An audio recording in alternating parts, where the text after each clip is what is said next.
Hi, my name is Saleemul Haq. I'm the director of the International Center for Climate Change and Development at the Independent University Bangladesh in Dhaka, Bangladesh, and it's my pleasure to be with you here today. My apologies for not being able to join you live, but thank you for inviting me to give you a video statement. So my area of work is climate change. I work on the impacts of climate change in developing countries, particularly on the most vulnerable communities in the most vulnerable countries around the world, but in particular in Asia and in South Asia, obviously in my country, Bangladesh, which is one of the most vulnerable to the impacts of climate change, with 170 million people living in less than 150,000 square kilometers, one of the highest density populations in the world. At the same time, sitting on a delta of two of the world's biggest rivers, the Ganges and the Brahmaputra, which makes it very susceptible to periodic flooding, which is going to get worse and has indeed already got worse, and also from cyclonic storms that come from the Bay of Bengal and hit Bangladesh as well as India and Myanmar every now and then as well. So this region of the world, South Asia, has already been identified at the global level as one of the most vulnerable to the impacts of climate change. All the countries in the region, Bangladesh, India, and the other countries in South Asia,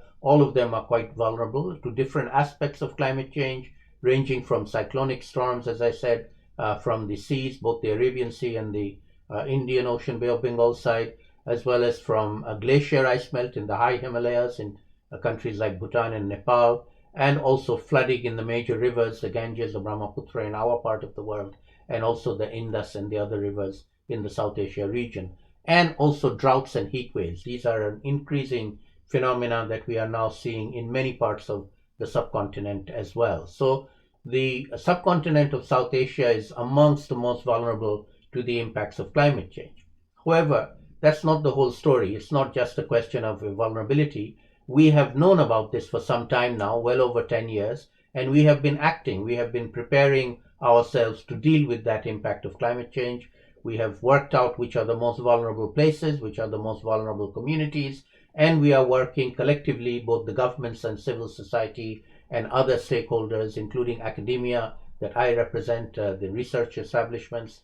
We have all been looking at what are the most vulnerable places and people, and how can we help those most vulnerable to prepare themselves and adapt for the impacts of climate change that are going to come, and indeed are actually now coming. So this year, 2021, has seen a crossover from climate change being a problem of the future to climate change being a problem of the present. The sixth assessment report of the Intergovernmental Panel on Climate Change, scientists, working group 1 in the scientific working group, have very unequivocally said in their latest report that came out in August of this year that we can now see the evidence of human-induced climate change due to 1 degree or more increase since the Industrial Revolution.